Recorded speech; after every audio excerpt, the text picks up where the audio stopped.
Report में भी होंगे, आपके नेतृत्व में भी रखती, मैं कोई उसमें बात नहीं कह रहा। मैं केवल शिक्षा से जुड़ा आदमी रहा हूँ, इसलिए एक बात शिक्षा को कहूँगा और एक रिटायरी पे। जैसे ये सरकार सबकी सुविधाएं छीन रही है, किसानों से जमीन छीन रही है, भाव नहीं दे रही, लेबर लॉ बदल दिए, श्रम कानूनों की जगह संहिता ले आए, ऐसे ही हम रिटायरी के लिए भी पेंशन छीनने का प्रयास कर रही है।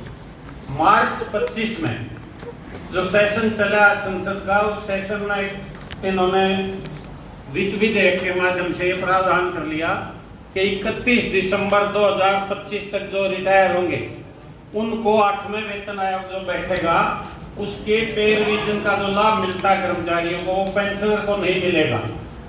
और उसका काफी रोष है देश में और हरियाणा में, और इस मुद्दे को लेके अच्छे संगठित हुए हैं लोग। हमने जेलों का जो प्रदर्शन किए 15 जुलाई के, 200 से लेकर 800 तक आदमी जिला हेडक्वार्टर पर इकट्ठे हुए हैं और पूरी स्टेट के 5000 प्लस का हमारा आंकड़ा है। इसी तरह से जंतर मंतर पर भी पिछले महीने 17 सितंबर को इस मुद्दे को लेकर हमने प्रदर्शन किया, तो पूरे देश के सभी राज्यों से पेंशनर वहाँ आए हैं और अपनी मांगों के लिए लड़ रहे हैं।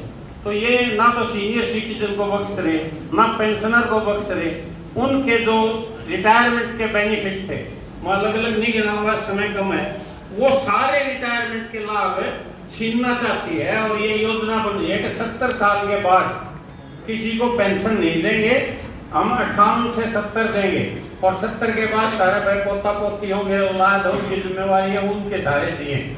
ऐसी योजनाएं बन रही हैं, हम उनका विरोध कर रहे हैं। शिक्षा के बारे में यह है साथियों, दोनों तरह का हमला, जो ढांचा बना हुआ था स्कूल कॉलेज यूनिवर्सिटी, उस ढांचे पर भी हमला है। लाखों पद टीचर्स के खाली पड़े हैं, और ये सरकार आने के बाद 1 लाख के आसपास स्कूल तो यूपी और मध्य प्रदेश से बंद हो गए। हरियाणा जैसे छोटे से प्रांत में भी 5400 स्कूल बंद कर दिए, खासकर वो किए जो लड़कियों के स्कूल थे।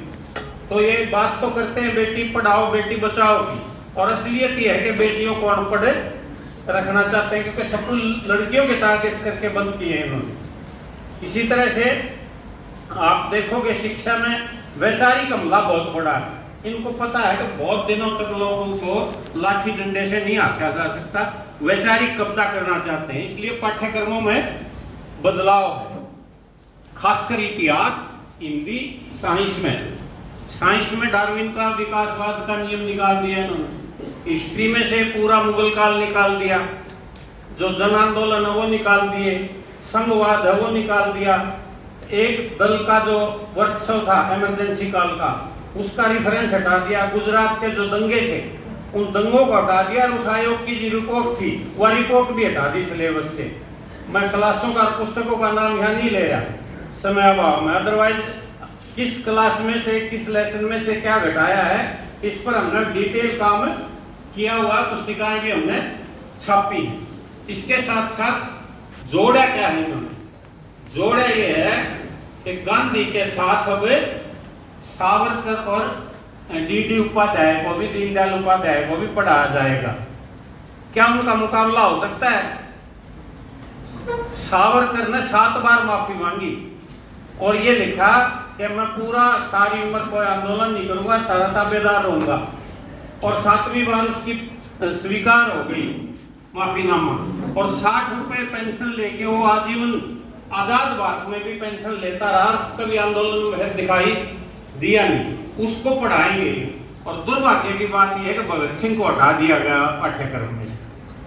इतना बड़ा वैचारिक हमला है, इसको किसान अपने किसानी को, अपनी खेती को बचाते हुए अगली जो औलाद है उसका विचार बचाने के लिए शिक्षा को बचाना भी जरूरी है। हम लोगों के घर में ये चीजें पाठ्यक्रम के माध्यम से, बच्चों के माध्यम से आनी शुरू हो गई हैं, तो हमें थोड़ा विजिलेंट अपने बच्चों की शिक्षा के बारे में भी होना पड़ेगा। मैं दोबारा आपके इस सम्मेलन की सफलता की कामनाएं करते हुए अपना स्थान लेता हूं। मुझे समय दिया, धन्यवाद साथियों। जय शंकर, जय स्थाई इंकलाब जिंदाबाद। धन्यवाद प्रधान जी का, वजीर सिंह जी का।